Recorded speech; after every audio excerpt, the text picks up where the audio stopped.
Bangunan 2 lantai berdinding hijau toska itu tampak sepi. Hanya 6 orang sedang asik bergumul dengan aktivitas masing-masing. Seorang wanita berparas cantik terlihat sibuk memainkan ponsel pintarnya di kursi kasir. Seorang lainnya yang berjenis kelamin laki-laki memainkan sendok dan garpu bersama tatapan dinginnya. Sementara 4 orang lainnya sedang bercermin merapikan kerudung biru mereka. Hari memang masih pagi, tapi matahari sudah tidak malu-malu menunjukkan wajahnya di hadapan ke-6 manusia muda itu. Sejak 2 hari pasca buka, rumah makan tersebut memang dilanda kesepian yang berarti. Secara berturut-turut selama 5 hari terakhir, mereka lebih sering mencari kesibukan sendiri-sendiri. Sedang para penikmat kuliner ramai menyerahkan rupiah demi rupiah di rumah makan lainnya.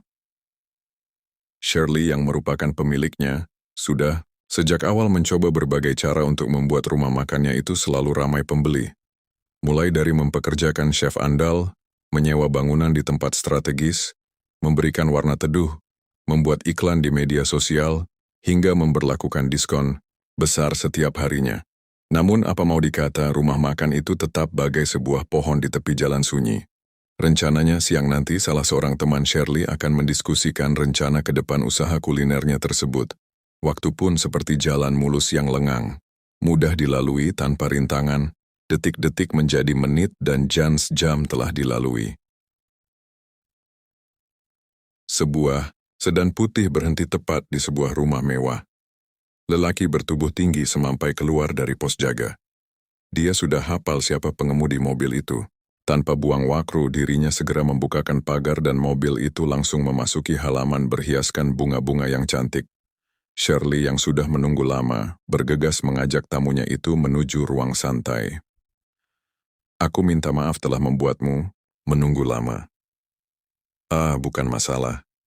Terpenting kamu sudah ada di sini dan kita bisa segera membicarakan rumah makan itu." Mereka terus melangkah sambil berbincang ramah. "Di sini?" Shirley mengangguk. "Baiklah, ruang santai membuat pikiran kita menjadi lebih nyaman." Keduanya saling tersenyum. "Sebelum membahas serius, kamu mau minum apa?" Air saja deh. Soalnya aku sedang haus." Dan Shirley segera meminta Bisanah menyajikan keinginan tamunya itu. Beberapa waktu mereka terlibat dalam pembicaraan serius setelah sang tamu menikmati segarnya air es pesanannya. "Aku pikir idemu itu memang bagus tapi anggarannya sangat besar." "Iya sih. Sementara selama ini kamu sudah mengeluarkan banyak rupiah untuk bisnis ini. Apa tidak ada ide brilian lainnya?" "Apa ya? Kalau dari sisi ilmu bisnis yang masuk logika ya seperti yang aku katakan tadi. Kecuali apa? Tapi, kamu jangan terkejut." Shirley mengaguk. "Katakan saja. Penglaris." "What? Maksud kamu kedukun gitu?" Kini giliran temannya yang mengangguk. "Yang benar saja, Han.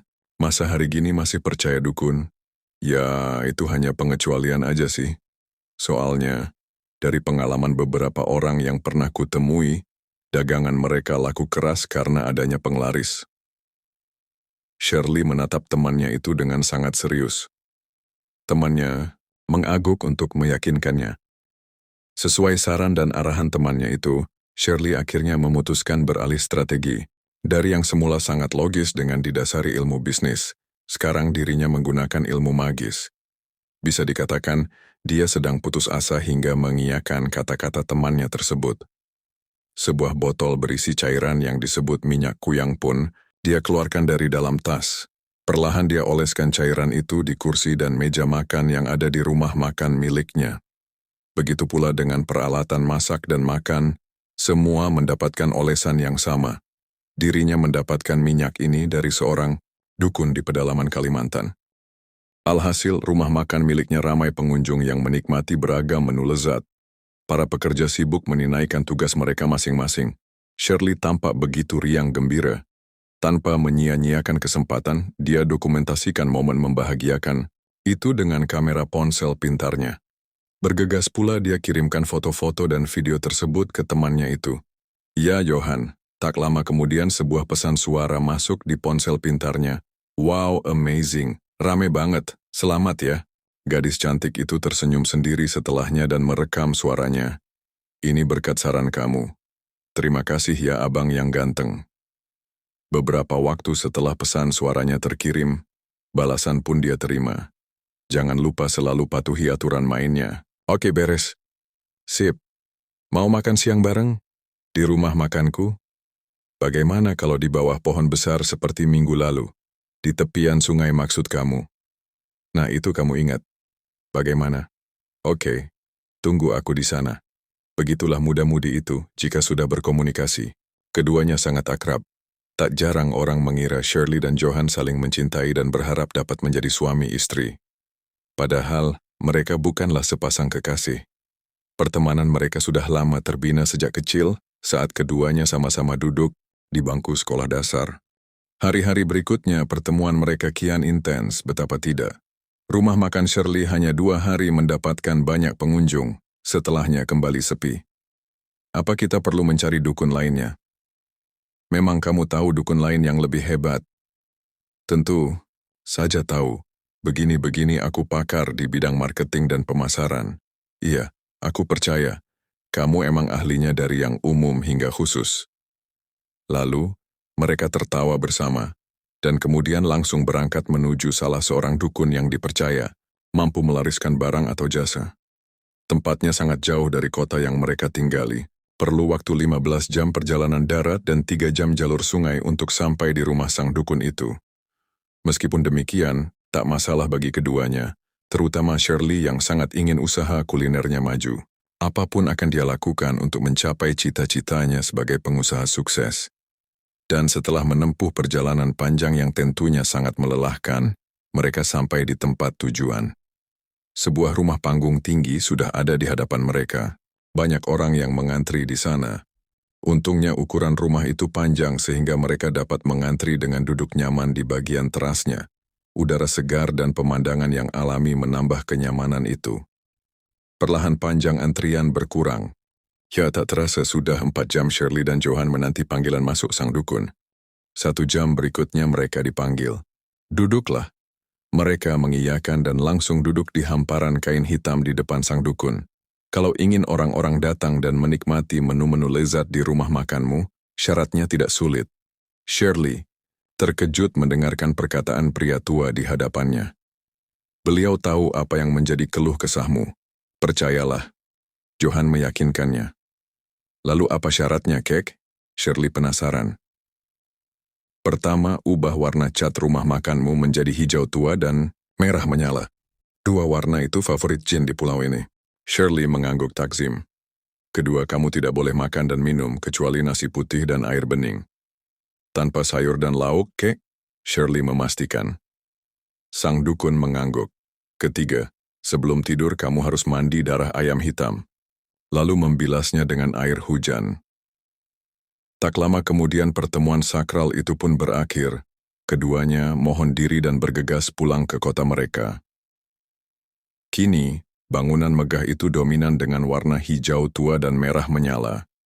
2 warna yang sebenarnya tidak disukai Shirley. Tapi apa boleh buat? Demi memajukan bisnisnya ini dia rela melakukan hal-hal aneh sekalipun. Dirinya sendiri sungguh tidak menyangka melakukan pekerjaan di luar nalar. Padahal, sebenarnya Shirley seorang yang anti terhadap semua hal, tak masuk logika. Dan, sekali lagi, demi bisnisnya, setiap syarat aneh itu selalu dia penuhi. Namun, apa yang terjadi tidak seperti harapannya. Lagi-lagi rumah makannya sepi setelah beberapa hari berjalan sangat lancar. Aku benar-benar heran mengapa rumah makan ini sepi kembali. Suara gumamnya terdengar jelas oleh semua karyawannya. Sementara mereka tak ada yang berani berkomentar terhadap perkataan Shirley. Ya, bagaimana berani? Status mereka hanyalah karyawan biasa. Berani berkomentar. Terlebih yang sifatnya miring. Bisa-bisa kena semprot atau bahkan langsung dipecat. Benar, sebagian karyawannya memang tidak setuju dengan perubahan warna di rumah makan itu. Menurut mereka, dalam bisik-bisik di belakang layar, 2 warna itu kurang cantik dipandang. Kamu? Di mana? Aku akan ke sana. Sekarang, tunggu saja. Shirley menutup sambungan telepon itu dan bergegas meninggalkan rumah makannya untuk menuju tempat kerja Johan. Mobil yang dia kendarai melaju sangat kencang. Sudah 2 kali dia hampir menabrak pengendara lain. Pikirannya kacau. Dia bingung harus berbuat apa lagi agar rumah makannya itu ramai kembali. Di otaknya hanya ada satu orang yang bisa dia mintai saran berkenaan dengan hal itu. Dialah Johan yang selalu baik hati padanya. Itulah sebabnya dirinya ingin segera berdiskusi bersama temannya tersebut. Tepat di halaman depan, Johan sudah berdiri menyambut Shirley. "Masuklah, kita ngobrol di dalam saja." Perempuan cantik itu pun mengiyakannya. Keduanya berjalan bersama. Tempat kerja Johan sederhana saja, hanya berukuran 30-20 meter, tapi suasananya dibuat senyaman mungkin. Di dalamnya ada ruang konsultasi bisnis. Keduanya menuju ruangan tersebut. "Mau minum apa?" "Aku tak ingin minum apa-apa. Pikiranku lagi kacau. Rasanya aku sudah menemui jalan buntu. Usahaku sudah gagal." "Hei, jangan dulu putus asa seperti itu. Ayo, rileks sejenak. Akan kuambilkan segelas kopi hangat untukmu. Tunggu sebentar ya." Selagi Johan menyeduhkan kopi hangat, Shirley hanya duduk termangu. Tatapannya kosong. Dia benar-benar kehilangan semangat hidup. "Nih, minumlah selagi hangat." Shirley pun akhirnya menikmati kopi seduhan Johan.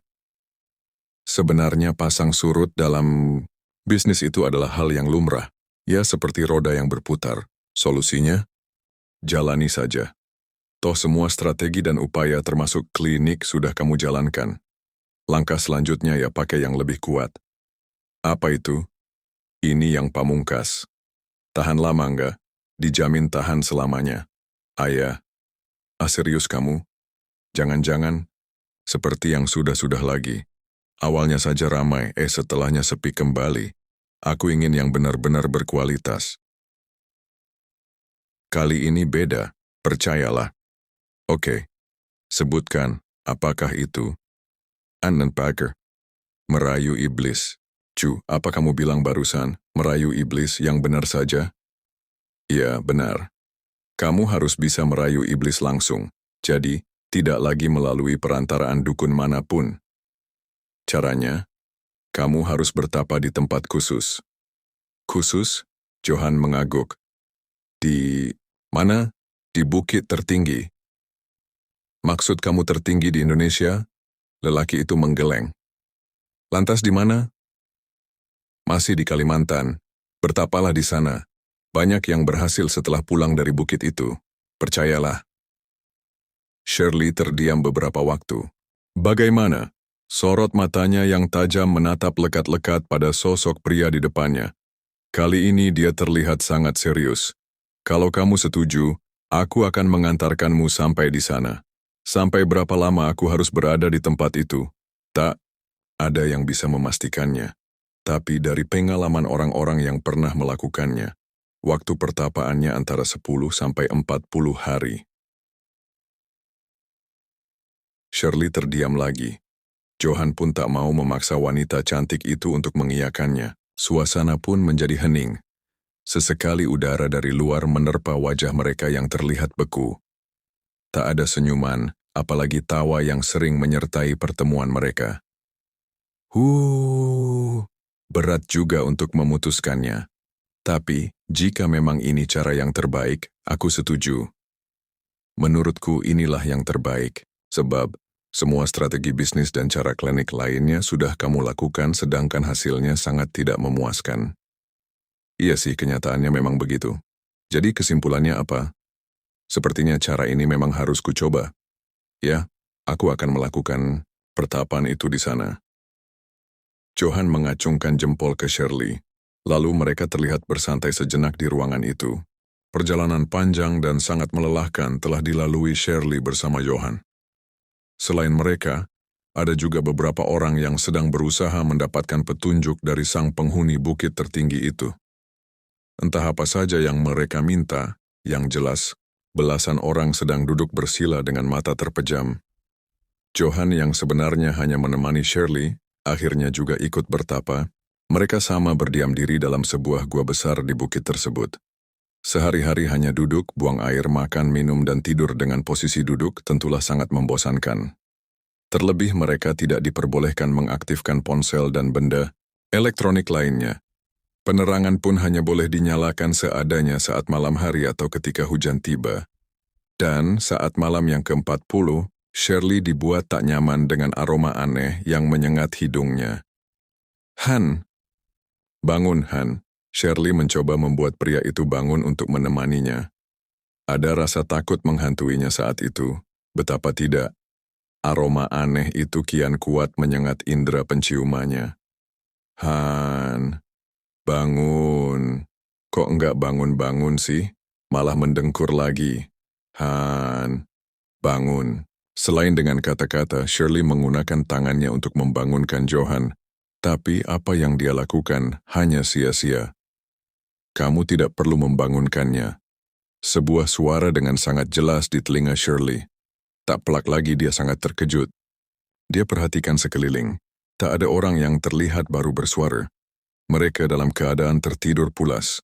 Lalu, barusan suara siapa, pikir Shirley. Siapa yang bersuara tadi? Tunjukkan dirimu, ujar Shirley memberanikan diri. Tak perlu aku menunjukkan diriku padamu. Cukup kau dengarkan kata-kataku. Baiklah. Akan aku dengarkan perkataanmu. Aku tahu kamu jauh-jauh menuju ke sini dan bertapa di tempat ini hanya untuk memajukan usaha rumah makanmu. Ya benar. Sekarang katakan apa syarat agar rumah makan itu bisa maju. Intinya jika hajatmu ingin dikabulkan, dirimu harus membawa sebuah kepala manusia segar di hadapanku. Apa? Kepala manusia? Itu sangat berat. Berarti aku harus membunuh manusia. Apa tidak ada syarat yang lain? Mau memenuhi syarat dariku atau tidak? Shirley bingung harus berkata apa. Dalam situasi seperti itu, hanya ada dua pilihan. Dan akhirnya, dia pun mengiyakan syarat tersebut. Beberapa waktu kemudian dia tertidur karena matanya sangat mengantuk. Semua yang dialaminya tadi malam sudah dia ceritakan kepada Johan. Dan siang ini pula mereka berencana mendapatkan kepala manusia sebagai tumbal dari perjanjian antara Shirley dan iblis tersebut. Ya, seperti biasanya, Johan selalu memiliki ide yang tak terduga oleh banyak orang. Dia meminta Shirley membayar sejumlah uang kepada salah seorang pengasuh anak. Misinya tidak lain adalah menculik anak yang dia asuh untuk dijadikan tumbal. Rencana pun mulai dijalankan. Saat pulang sekolah, si pengasuh mengajak anak kecil itu jalan-jalan terlebih dahulu. Yakin, Bi, Mama enggak bakal marah kalau kita pulangnya telat? 100% yakin. Kamu tenang saja. Nanti Bibi akan beralasan kalau sopir taksinya harus beristirahat dulu karena kelelahan. Oke, kalau begitu. Mereka berdua terus berjalan-jalan yang sebenarnya arahnya menuju mobil Shirley. Sesampainya di dalam mobil, bocah perempuan itu segera mereka bius total. Dan, saat dalam kondisi pingsan itulah lehernya digorok, lalu bagian tubuh lainnya dibakar untuk merusak DNA korban. Hari itu pula Shirley dan Johan menuju bukit tertinggi untuk menyerahkan tumbal berupa kepala bocah perempuan tersebut kepada sang iblis. Jalanan tampak sunyi, mobil bergerak sangat kencang. Sementara bulan purnama terlihat menemani perjalanan mereka dengan cahaya keperakannya yang menawan jiwa. Sesampainya di gua pertapaan, Shirley segera mengeluarkan kepala bocah perempuan dari dalam ransel miliknya. Ini kupersembahkan satu buah kepala manusia segar kepadamu. Sekarang tolong kabulkan hajatku, ramaikan rumah makanku segera. Suasana begitu hening. Tak ada balasan apa dari sang iblis. Shirley pun tetap berada di sana sambil menanti petunjuk berikutnya. Sementara Johan masih setia menemani gadis berambut jurus sebahu ini. Di tempat persemedian itu tak ada orang lain. Hanya napas mereka berdua yang menandakan ada kehidupan di sana. Tapi, keadaan senyap itu tiba-tiba berubah. Angin kencang mendadak memasuki ruang gua yang tak dalam tersebut. Suara dedaunan di sekitarnya begitu menggerisik. Apa yang sedang terjadi? Shirley keheranan. Ini sangat aneh. Mereka saling berpandangan, dan mereka benar-benar dikejutkan oleh kemunculan sosok hitam besar dengan mata merah menyala. Jantung mereka seketika berdetak sangat kencang. Napas keduanya tertahan-tahan. Keringat dingin segera meleleh membasahi tubuh keduanya. Dengarkan baik-baik. Aku hanya sekali mengucapkannya. Karena syarat pertama sudah kamu penuhi, maka aku akan mengabulkan hayatmu. Tapi sebagai pelengkap, ada syarat lainnya yang juga harus kamu amalkan. Setiap tengah malam kamu harus menyiramkan darah anjing hitam di sekeliling rumah makanmu. Jika kamu tidak melakukannya, darahmulah penggantinya. Lalu, tak terdengar lagi suaranya. Iblis itu menghilang. Suasana kembali normal. Shirley dan Johan perlahan meninggalkan tempat tersebut untuk beranjak pulang. Apa yang telah dilakukan Shirley tidak sia-sia. Rumah makannya banyak didatangi pembeli. Dari pagi hingga malam tempat usaha kuliner tersebut selalu ramai. Dan ini sudah berlangsung selama lebih daripada 2 bulan. Karena kewalahan, Shirley pun menambah jumlah karyawannya. Kini, dia mempekerjakan 10 orang karyawan baru. Usaha tidak pernah mengkhianati hasil. Benar katamu, Han. Apa rencanamu? Setelah ini, ada banyak tapi yang paling penting aku akan membuka cabang baru. Yap, itu kuncinya seramai apapun usaha kalau hanya di satu tempat pasti tidak akan berkembang. Itu rencana yang sangat bagus.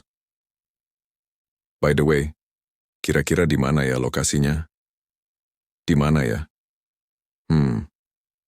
Gimana kalau di dekat sungai yang banyak dikunjungi? Wisatawan? Menarik sih idemu, tapi pasti modalnya gede. Soalnya lokasi itu masuk dalam destinasi wisata, so aku pikirkan dulu deh. Oke, pelan-pelan saja. Terpenting pikirkan dengan matang sebelum bertindak. Shirley mengangguk.